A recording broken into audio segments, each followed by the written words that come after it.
Where we really want to get to is no effect on the environment with our houses. We would prefer that the market would push further into some of these green technologies and away from some of the greenwashing.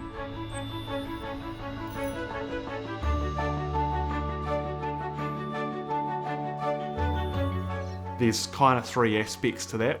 There's the office, there's our running costs, which are carbon neutral. There's the building of the house, which is really hard because you do create a lot of waste and it does take quite a lot of energy to make everything. It's almost impossible to build anything without having an effect. And that's why we build out of materials that we've seen last. One of the worst things that we do in the world is that we build these buildings that only last 40 or 50 years. And so what we do is pull a whole lot of stuff out of the earth to produce these buildings, and then 40 years later we flatten them. All of our exteriors are brick or timber weatherboard. Some of the weatherboard villas we have around Christchurch that are well over 100 years old, but they are in better condition than some of the houses that were built 10 years ago.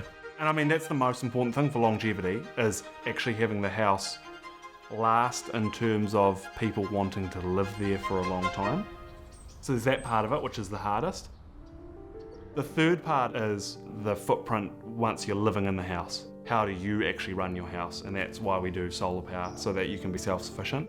Definitely advocate for solar panels on everyone's roofs. The whole workings is right in front of your eyes in the garage. You can just open the cupboard and you can see what's going in and what's coming out.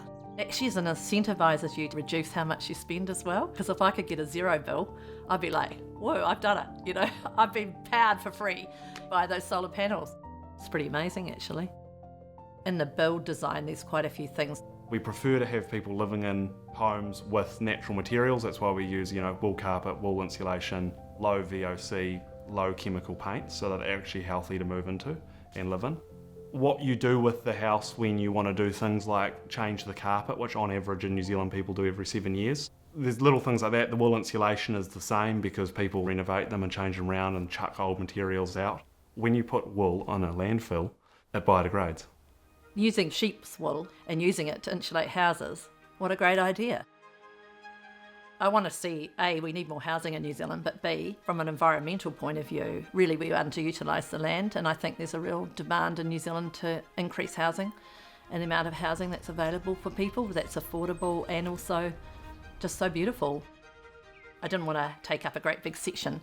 You've still got a little space for garden. You've got a small land area, so you're building up to make good use of the land. It can be really interesting to build a development around and leave a tree and actually work some of these aspects in. And the reality is they take 50 to 100 years to grow something that's really great, and we can cut them down on a heartbeat.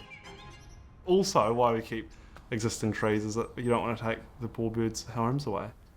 Yeah, there was lots and lots of little things like that. Green is actually, it's just the way it has to be, because it is just absolutely the way of the future.